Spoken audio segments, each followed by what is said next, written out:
It's been a long semester, everybody, so I am very close. Anyway, but not really. So, welcome everybody to another very, very exciting day for Rowan University. We're going to cut the ribbon on our Dreamscape Learn labs. This is something that has been 2 years for us. Well, no, actually, this is something that has been about 6 or 7 years in the making. And I think back to the fall of 2019. I was with George, Lecakes, Nidhal, Amanda, Jenny Rich, where are you? Right? There we go, right there. And they had this crazy idea they were asking for funding for using our virtual reality cave at the West Campus to teach interdisciplinary teams. And in this project, they were taken through a walk through the Warsaw Ghetto. What a fantastic project. And the cost of the project for us was $250,000 to train, to teach 20 students over the year. There was no way to scale it, right? And pretty much that was going to be the annual cost of this class for us. Then COVID hit, and we caught wind of this wonderful new VR-based way of teaching that was coming out of Arizona State. So 2023, thanks to Joe Cosgrove, our board member, the president, and a small group of us took a trip out to Arizona State. And we saw Dreamscape Learn for the first time. We were completely blown away into this project. And there was a bunch of us. Remember, the president grabbed me on the way out of the Dreamscape lab, and I won't repeat any of the language that was used. But he said, "Let's get this here right away. This is the future of education for our students." I got to meet Chris Huff maybe 2 months later. We went in to see the president, and he said, "Well, when do you want to deliver?" He's like, "In about 2 weeks." would be perfectly fine. So we didn't quite make 2 weeks, but you know what we did? By the end of 2023, we had our first Dreamscape Learn pod working at the tech park, our researchers doing content, and we began teaching our first students in this pod, or these classrooms this spring. So we're very, very excited. And I do want to give a shout out. We were also very lucky to have Dr. Pam Watson. Pam, I think you're back there. Her second day on the job. Yes. Second day on the job, we were sitting around a table at dinner at a hotel at Arizona State. She said, "I was hired to do this thing, so I'm looking forward to walking into this." So this is good. So thanks, Pam, for her leadership to get us here today. But this is the future. I probably talked too long, and I should get to the speakers. But I'm very passionate about this project because, as Dr. Houshmand said, this is where higher ed is going. It's not where we are yet today.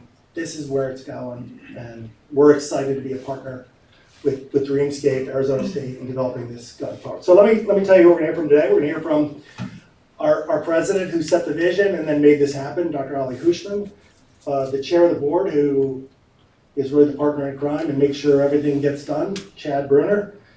I'm delighted to have Mr. Walter Parks here, who is the co-founder and co-chairman of Dreamscape Immersive.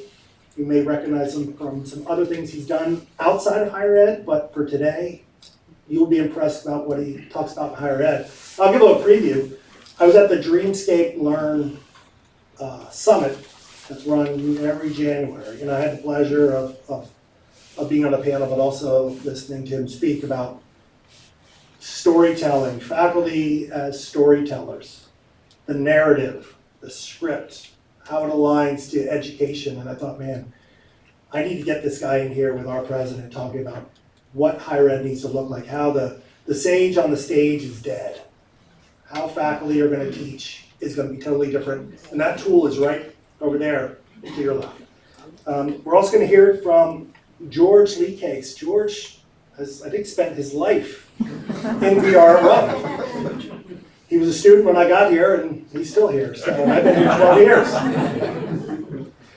But having George is one of the reasons why we're able to do. You're also going to hear from Nidhal Bouaynaya, who is one of our most amazing researchers and leaders of this university, and she is really taking charge of how we're going to do develop custom content and drive things forward. So we're not going to hear from, but I do want to give shouts to two people who are part of the Dreamscape team, Amanda Allman and John Acast. John, you're here. There he is in the back.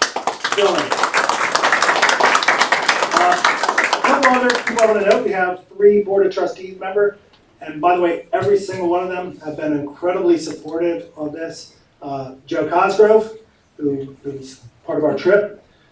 Nick Petroni, who's here, and Tom Gallia. Tom is on our academic affairs subcommittee, who was incredibly instrumental in making sure this project got through and was done in a very timely manner. And I also want to note we have a wonderful attendee, Jeff Nash. Where, Jeff? I saw you a few minutes ago. Jeff is the CEO of the Rowan University Rutgers Camden Board of Governors and a Camden County Commissioner. And Jeff is a big fan of everything we do here at Rowan, and I want to thank you for coming out today. Because the next stop for this is going to be our building together in Camden. So, and I do want to note Chris Hoff from Dreamscape Learn also with us today. So without that, I've talked way too much, and I will introduce the man who makes this happen, Dr. Ali Houshmand.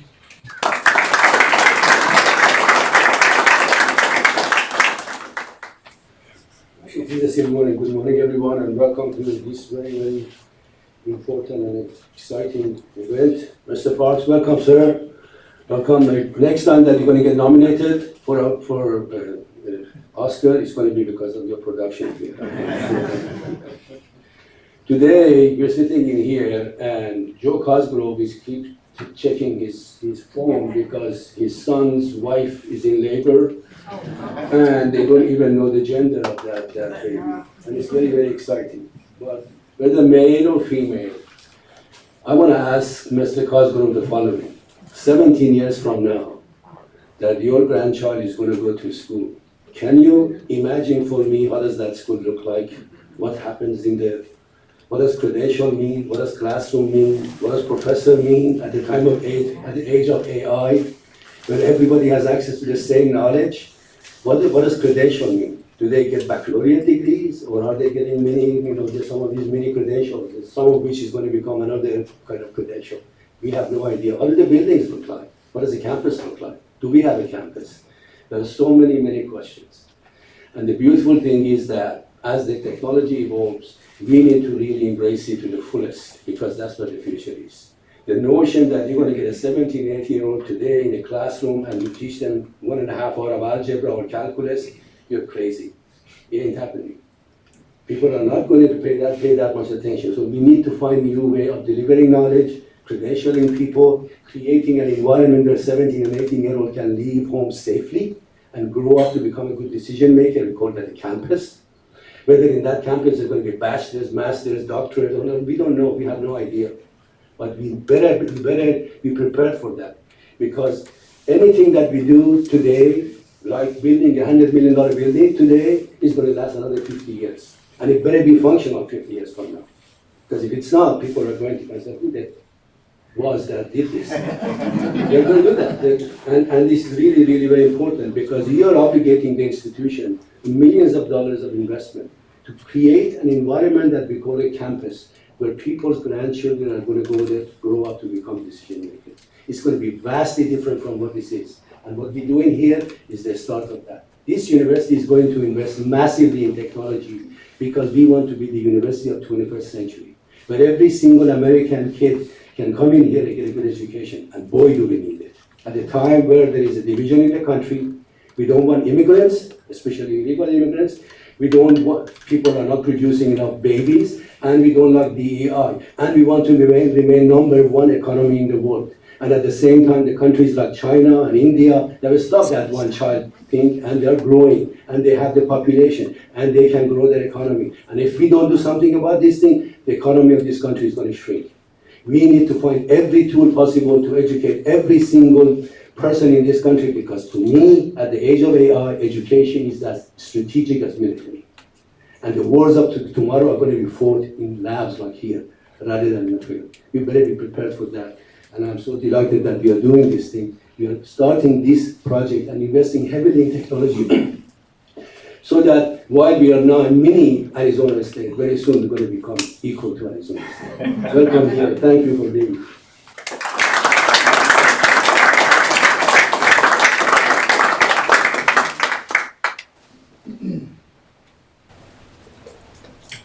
was coming for a gender reveal. Virtual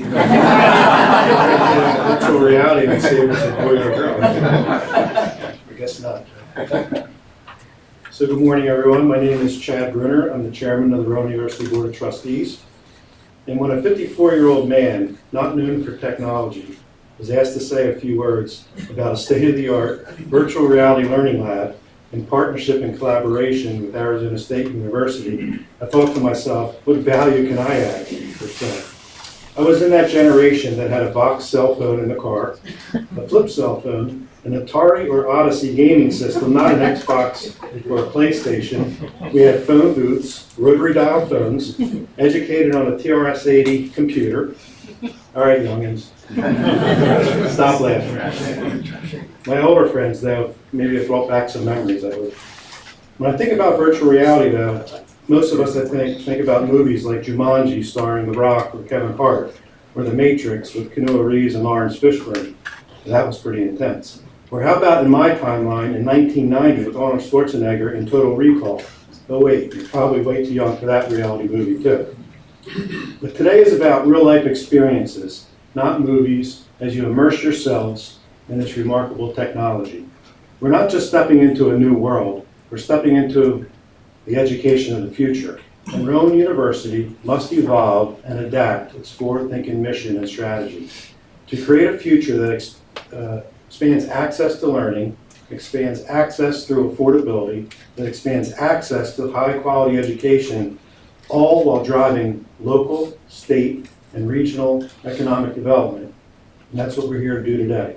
Dreamscape Learn holds the potential to transform the way we teach, the way we learn, and the way we interact with complex concepts. This isn't just imagination. It's the promise of learning in a new way with a tool that will enhance our curriculum and prepare our students for a rapidly evolving digital world. Our students will have the power of immersive experiences, enhanced understanding, fostering of creativity, and inspired collaboration. Imagine a biology class where students can explore the human anatomy from the inside and out, or a history lesson that allows us to witness ancient civilizations as if we were there, perhaps like Jumanji, after all. We need to embrace the possibilities as we urge our students to push boundaries, challenge assumptions, and think creatively by exploring the new horizons and shaping the future of learning. So welcome to Dreamscape Learn, where imagination knows no boundary or limit, and the journey of discovery begins. Thank you.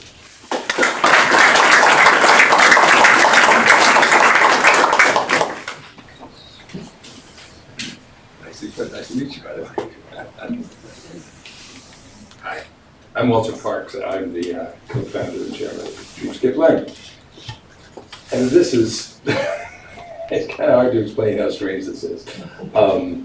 First of all, I just want to say a few things about the president's comments, because they resonated so deeply. One of the things that we sometimes talk about at Dreamscape is we ask ourselves, well, what's a school? What's it a college? So we know there are libraries and there are bookstores and classrooms and parking lots and sports facilities. We started asking ourselves, was there something called a digital learning center, which really is a place, it's the beginning of that can serve so many different kinds of academic exploration. And I think exploration is a really important word here. What we're trying to do is sort of rethink of the university as less of this sort of destination that you're hemmed into, but rather kind of a departure hub.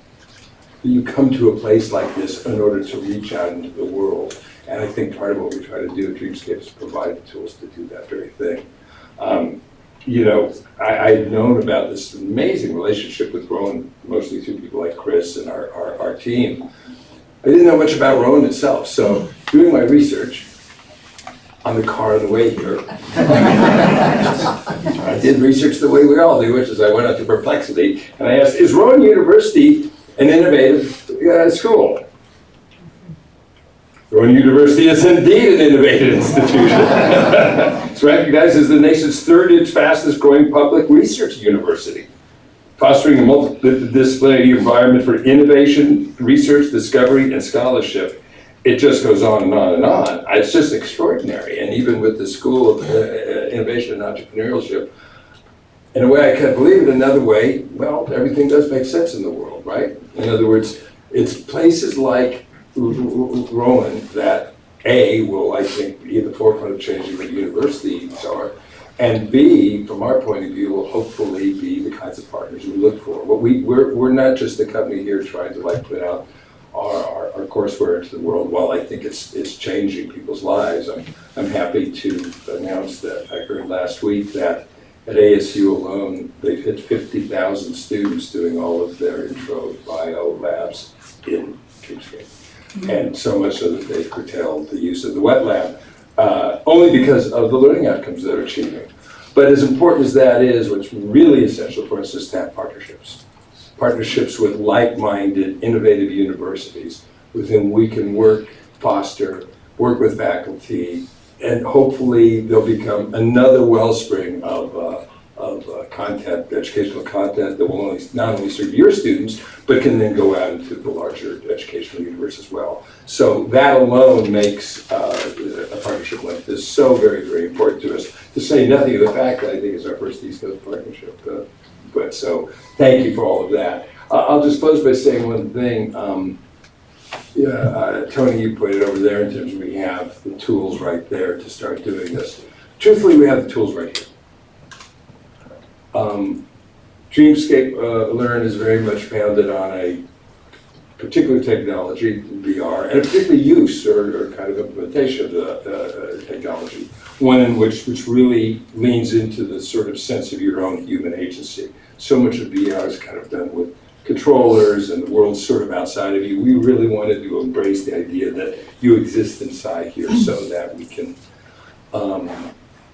offer something which is so extraordinary and so important. You know, there's many kinds of learning, but there's nothing like the learning we have from a life experience, right? When someone took you on that hike when you were a kid and pointed something out to you remember for the rest of your life. In fact, I was here in Philadelphia not 18 months ago, the first time I went to Independence Hall. I'll never forget it. I'll never forget the particular story that the ranger told me about when George Washington walked in for the Second Continental Congress and everyone else is wearing their gentleman farmers outfits, and George Washington walks in 6 feet tall and he's in full battle, you know, with all medals. With that alone told that group, we're going to war. So I just told you a story, and you're not going to forget that story, and I never forgot that story. And that really gets to really the heart of what Dreamscape is.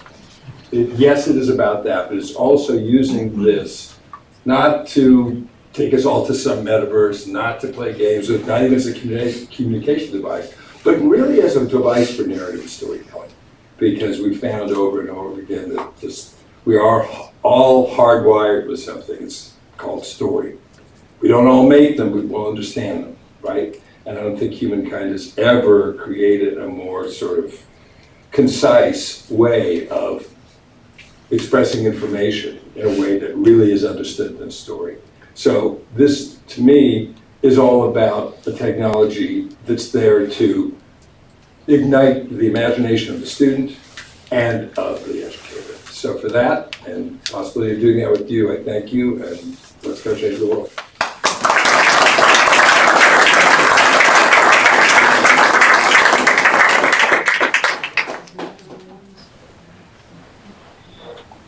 Good morning, everyone. I'm Dr. George Lecakes, and I've been a member of Rowan University since 2002, actually, when I came here for my undergrad in civil and environmental engineering. I thought I'd be pouring concrete or designing curbing at a Wawa, let alone becoming the director for immersive technology and learning here at the university.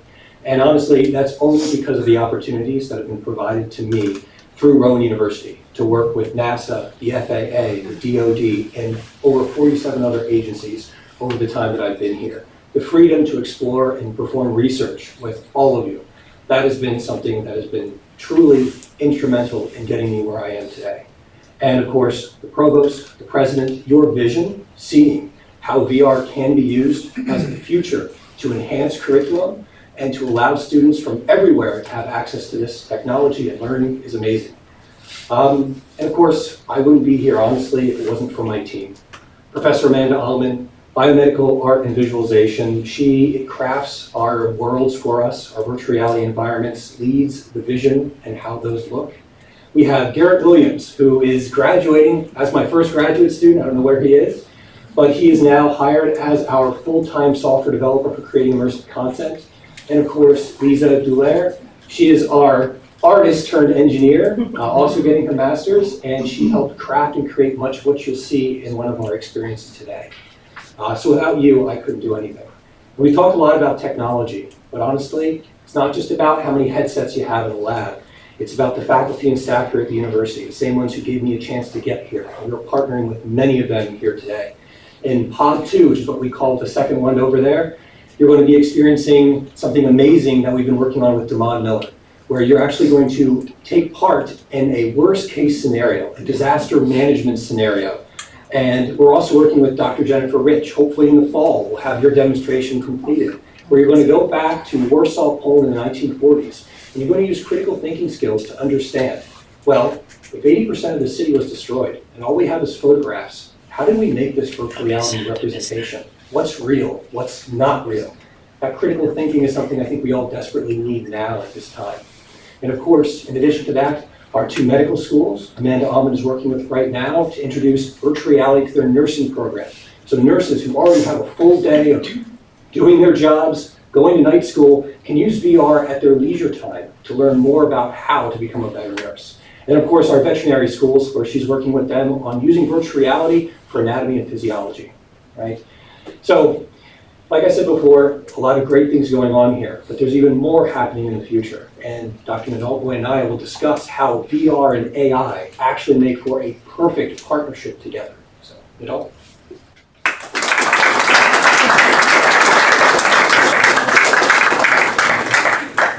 Good morning, my name is Nidhal Bouaynaya. I'm the Associate Vice President for Artificial Intelligence. So VR creates that 3D immersive environment for you, right? AI, but AI is going to be the brain. So whether it's a classroom or a movie, you're into this 3D immersive environment, but AI is going to be the director, the script writer, or the teacher. So whether you are in an educational environment, so AI is going to be will adapt to the learning style of the students. Some students are more visual, some are more abstract, believe it or not, I'm more abstract, less visual. So AI will adapt actually to the learning style of the students. It will adapt the explanation, it will adapt the quizzes, and the learning experience overall. In a movie setting, AI not only can narrate actually, so rather than you're watching a movie, it's gonna bring it to life. It's like you're a hero. It's like you are part of the characters. It's like you say what the next move of the hero is gonna be next. So if you are in a history classroom and you are into VR, is gonna create ancient Rome for you, right? What AI can do is like, if you're interested into engineering, it's gonna walk you through the marvels, the engineering marvels of the Colosseum, but you're interested in history figures, VR is gonna walk you actually through the avatars of ancient Rome. So that's how AI actually can enhance, it's gonna be the brain of virtual reality, because what you are seeing, it's immersive, but it's not intelligent, it's prescripted. It is an if-else. If the user does this, then do that. If it does this, then you do that. But it cannot really adapt to new moves. AI is going to adapt it. AI also is going to help create all of the assets. So we're going to have our artists here. Professor Amanda Almond, for example, is one of the early adapters of AI. She's the artist in the loop, right? So rather than spending hours, days, weeks of creating these dinosaur assets, AI is gonna create them, and then we're gonna have an artist in the loop, the same way we have doctors in the loop, right, nowadays. So we have the 3D immersive environment, and at Maverick, we are working to create the brain. So whether we are in an educational setting, or whether we are in a movie, Hollywood setting, if you are, at Maverick, we have a lot in store for you. Thank you.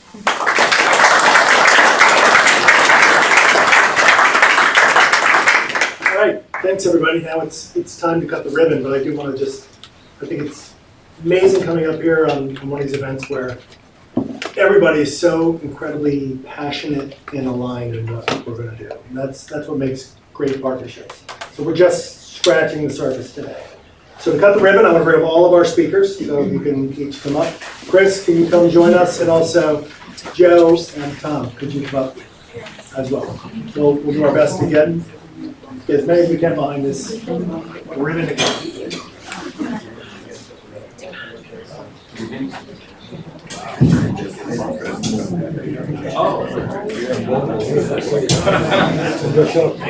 Really? I do need a trip, you know? That is one.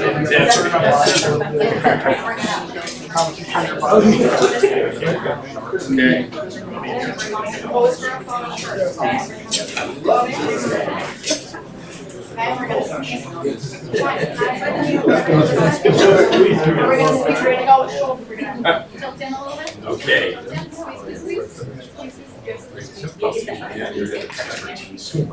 I know how to work with this. Yes. We've repeated it so many. All right, we're all looking at the camera first. We're all going to smile, and then I'm going to count you down. Everybody smile. All right, 1, 2, 3.